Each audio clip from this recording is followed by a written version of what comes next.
Brock Yates as we return to the NHRA Autozone Castrol GTX Mid-South Nationals in Memphis, Tennessee. There you see the Pro Stock car of Don Beverly as he heats the tires, electrically locking up those front brakes to get them spinning hard, releasing it, and going out over the starting line. In the near lane, his opponent, who is the talk of the Pro Stock wars. That is the Dodge driven by Darrell Alderman, the first Chrysler product to win a Pro Stock title since 1979. He won the Gator Nationals, a man who can drive off the line as well as anybody. Don Beverly from Virginia has one national event to his credit 2 years ago, the Keystone Nationals in Pennsylvania. But Brock Yates, I have to tell you, the Dodge has been getting all the headlines. Well, as you say, Steve, they've been out of this kind of competition for almost a decade, and suddenly they're back in it, and in a big, big way. All right, there is Don Beverly. Now, lane choice not as critical to the Pro Stock cars. They don't make the big horsepower off the mark. Wheels in the air goes the Dodge of Darrell Alderman. Alongside him is Beverly. It is Darrell Alderman advancing to the semifinals at 7:38, 187 miles per hour. Don Beverly departs the race with a 7:50. Here's our next pair of the factory hot rods, 2,350 pounds, 500 cubic inches, a pair of 4-barrel carburetors. That is Larry Morgan in the Oldsmobile in the near lane with lane choice. Larry Morgan goes into this event with a lot of confidence. They have had the best engine combination that he and car owner Bob Pinella have ever enjoyed, and so far they have qualified in the top half of the field in every race this year. They will be up against, in the far lane, this man, Nick Nicholas from Jackson Heights, New York. He's made it to the final round himself. He knows what it's like. Larry Morgan, well, it's just a matter of time, I think, before he actually pulls off a victory. From Newark, Ohio, qualified number 4, so on paper anyway, he has a distinct advantage over Nick Nicholas. But as so often happens, Big Daddy, these races can be won right on the starting line, more than any other category. Because they qualify so close, so often the whole field is within a tenth of a second. Look at Nicholas get that starting line advantage, but it doesn't last very long because the ET that Morgan car is able to pull out just overwhelms Nicholas. A 7:38, you bet. That's a fine one at 188 miles per hour. That indicates there's lots of horsepower there, a big speed. And next up comes a man with big credentials. That is Butch Leal in the bright red Firebird up against this man, Warren Johnson, perennially number 2 in this sport to Bob Glidden. Running the factory-supported Oldsmobile Cutlass, Johnson had a couple of down years when he tried some real short wheelbase automobiles that gave some quirky handling, but right now he's back in it at second in points. Butch Leal, on the other hand, is really quick on the starting line. Johnson knows he's going to have to deal with that. Some people tout that Leal is the quickest off the starting line in the business. Butch Leal, Blacklick, Ohio, making a very quick comeback after a high-speed crash in Atlanta just a month ago. Warren Johnson, well, we've said all we can, I guess, about him, other than he's from Duluth, Georgia, and has to be a frustrated man, always seeming to be number 2 to a man we'll be seeing later in this round, Bob Glidden. But now it's time for Leal and Johnson and a pair of General Motors products to square off here in the second round of Pro Stock eliminations. Leal appeared to be away first.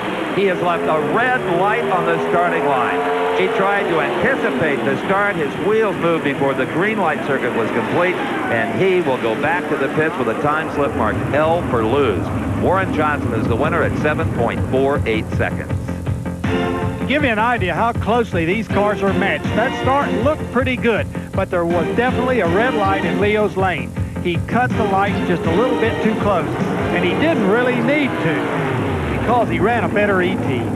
But he has no argument. The electronic I-beam never lies. So, unfortunately, he's gone. But Bob Glidden, well, he's the number 1 qualifier, and he will face Ricky Smith out of King, North Carolina, who qualified number 5. This should be a good one, Steve. Now, Bob Glidden accomplished something very important in round number 1. He defeated Chevrolet ace Bruce Allen. At the end of the year, you look back on some of those key races, and they can make the difference between a championship or not. Here is Glidden in the Ford Pro. Let's go on board with the 9-time Winston champion. You see Glidden getting set, his hand on the first of the shift levers he'll pull. There's 3rd gear. There's 4th gear. Ricky Smith is right there. Oh, Glidden had to work through that one. His son Rusty reacts. A 7:33 to Ricky Smith. Very close. 7:39. Identical reaction time. That's one of the reasons Pro Stock is so popular. That kind of competition. Ricky Smith takes a slight starting line advantage and holds on to Glidden right down the race course. But Bob Glidden always makes a lot of power in the middle of the course, and you can see him pull ahead just slightly as they approach the 1,000-foot mark on the course and pulls out the win. Boy, that's pro stock racing. All right, here's how they'll stack up in the semifinals. Daryl Alderman in the Dodge will face the Ford of Bob Glidden. Glidden will have lane choice. The other half of the semis, Larry Morgan in the Oldsmobile versus another Oldsmobile driver, Warren Johnson. Larry Morgan will have lane choice, but that doesn't appear to be a big deal in Pro Stock, as it can be in this category to come. Top Fuel, as crew chief Fuzzy Carter contemplates Eddie Hill's race to come. On Castrol GTX Mid-South Nationals as we get ready for the Top Fuel semifinals. And Don Garlick, what can we expect? We've been enjoying some very beautiful weather this afternoon and some exciting racing. But the real excitement is getting ready to happen right now in the semifinals. In Top Fuel, Darrell Gwynn faces Gary Ormsby with almost identical ETs, 506 to a 505. It's going to be a race of the reaction times, and don't forget that little trick device on Ormsby's throttle. In the funny car division, the old Snake came back with low ET of the round with a 537. And we know what happens when the Snake gets that close to the finals with an ET like that. He could be dangerous. In Pro Stock, we have a rematch of that famous Gainesville race between Glidden and Alderman, the Ford versus the Mopar. And the Mopar firmly established itself back in NHRA championship drag racing by winning the match and going on to win the race. So Glidden is looking for a little bit of revenge this afternoon. I bet he's going to really give it a shot. I'm sure he will, Don, as we get ready for a race that's been touted as one of the very best here. Eddie Hill versus Dick LaHaye.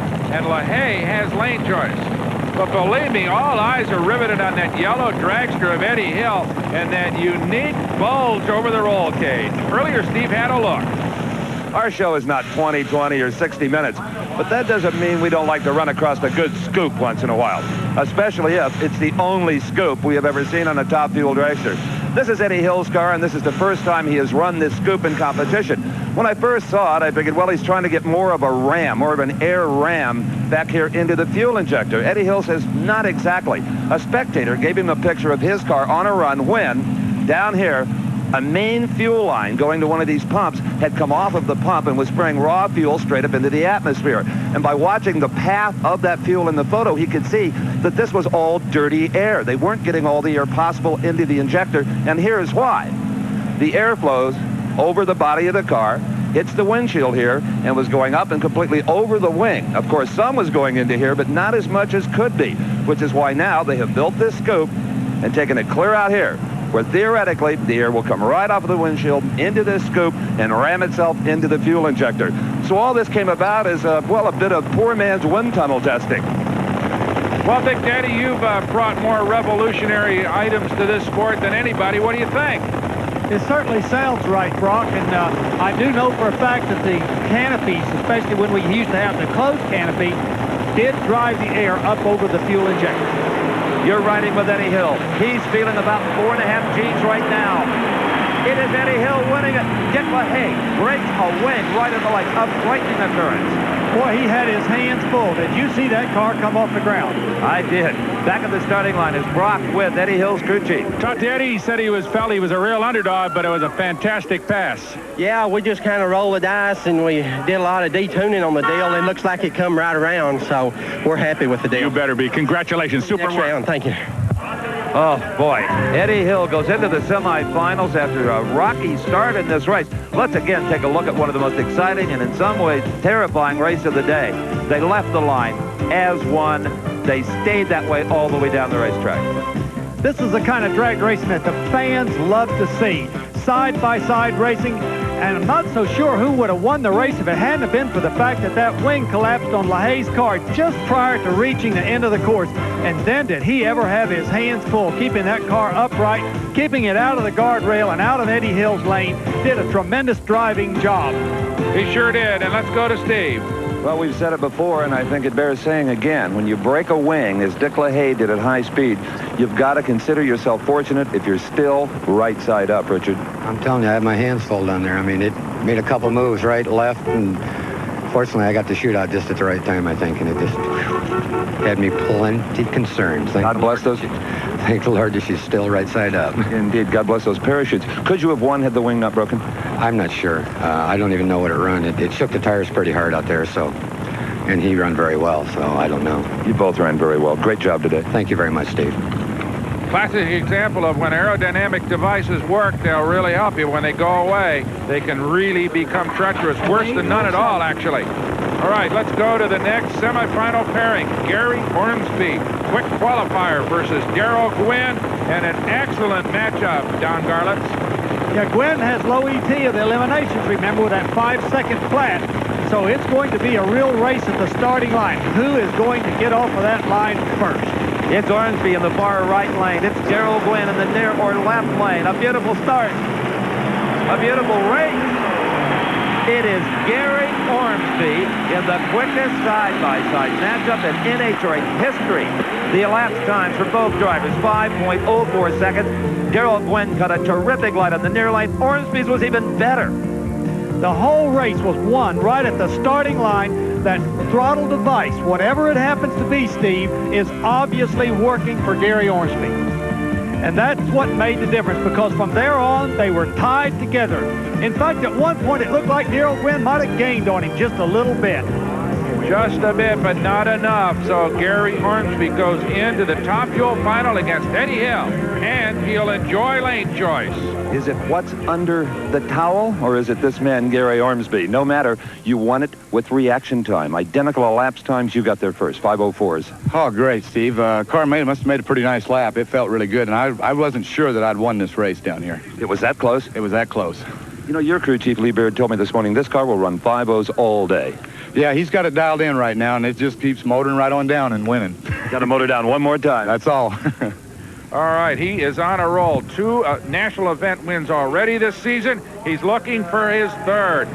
All right, that is Warren Johnson's crewman making some last-minute clutch adjustments on his Oldsmobile Cutlass. He'll face Larry Morgan in the Pro